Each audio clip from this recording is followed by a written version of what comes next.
नमस्कार। आज के इस एक्सप्लेनर में आपका बहुत बहुत स्वागत है। आज हम मध्यकालीन भारत के इतिहास के एक ऐसे चैप्टर को डिकोड करने वाले हैं जो सिर्फ 37 साल तक चला, यानी सैयद वंश। दिल्ली सल्तनत का ये वो दौर है जो बाहर से तो एक साम्राज्य दिखता है, लेकिन करीब से देखने पर अक्सर एक भ्रम या इल्यूजन जैसा लगता है। तो आइए सत्ता के इस दिलचस्प खेल को जरा गहराई से समझते हैं। चलिए, सबसे पहले इस पूरे सफर की टाइमलाइन पर एक नजर डाल लेते हैं।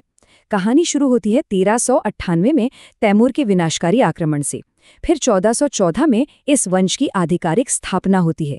इसके बाद 1421 में मुबारक शाह इसे एक स्वतंत्र पहचान दिलाते हैं और अंततः 1451 में बिना किसी खून खराबे के लोदियों को सत्ता सौंप दी जाती है। पूरा का पूरा आर्क काफी हैरान करने वाला है। तो शुरुआत करते हैं हमारे पहले पड़ाव से, तैमूर की तबाही की राख से एक नए वंश का उदय।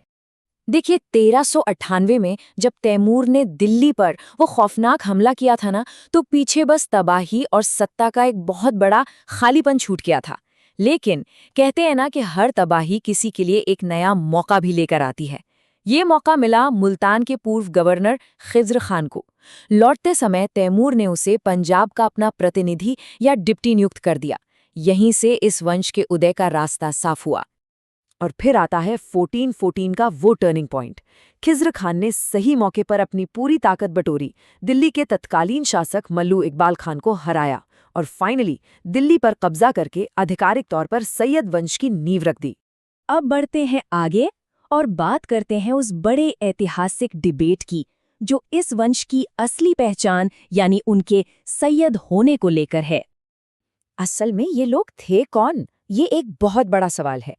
अगर आप उस दौर के समकालीन दावों को देखें, जैसे तारीख़ मुबारक शाही के लेखक या संत जलालुद्दीन बुखारी की बातें, तो वो दावा करते हैं कि ये लोग सीधे पैगंबर मोहम्मद के वंशज थे। लेकिन ठहरिए, आज के आधुनिक इतिहासकार जैसे रिचर्ड ईटन का नजरिया कुछ और ही है। उनका मानना है कि ये शायद पंजाब के खोखर समुदाय से थे या फिर अरब से आए प्रवासी।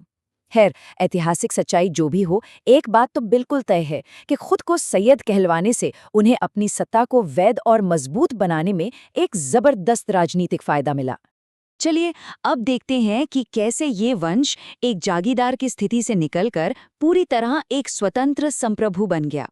यहाँ खिज्र खान और उनके बेटे मुबारक शाह के शासन के बीच का फर्क समझना बहुत ही दिलचस्प है। खिज्र खान ने कभी खुद को सुल्तान नहीं कहा। वे बस रियायत आला कहलाना पसंद करते थे और हमेशा तैमूरी साम्राज्य के एक वफादार जागीरदार ही बने रहें। लेकिन जब उनके बेटे मुबारक शाह सत्ता में आए तो उन्होंने पूरा गेम ही पलट दिया। उन्होंने इस अधीनता को उठाकर बाहर फेंका और एक पूर्ण रूप से स्वतंत्र शासक की पहचान अपनाई। और इस बड़े बदलाव का सबसे बड़ा सबूत क्या था? सिक्के। मध्यकालीन युग में सिक्के सिर्फ पैसे का काम नहीं करते थे, बल्कि वो सत्ता का सबसे बड़ा विज्ञापन होते थे, अपनी पावर दिखाने का तरीका। खिज्र खान की राजनीतिक स्थिति इतनी कमजोर थी कि उनके समय में पुराने तुगलक शासकों के नाम के सिक्के ही चलते रहे।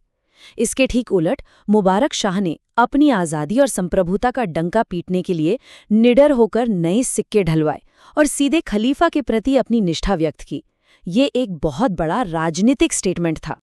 अब आते हैं इनकी एक बहुत ही अनोखी सांस्कृतिक और दृश्य पहचान पर, जिसे कुलाहदारान कहा जाता है। कुलाहदारान का शाब्दिक अर्थ है नुकीली टोपी पहनने वाले। अब आप शायद सोच रहे होंगे कि एक टोपी में भला क्या खास हो सकता है। दरअसल ये महज कोई फैशन नहीं था, ये एक बेहद सोची समझी शाही ब्रांडिंग थी। सैयद शासकों ने अपनी सत्ता को एक ठोस रूप देने और खुद को पुराने तुगलक शासकों से बिल्कुल अलग दिखाने के लिए इस खास पहचान को अपनाया था। चलिए, अब वापस टाइमलाइन पर चलते हैं। 1421 में मुबारक शाह का शासन अपने पीक पर था, सब कुछ सही चल रहा था। लेकिन ये स्थिरता बहुत छोटी साबित हुई।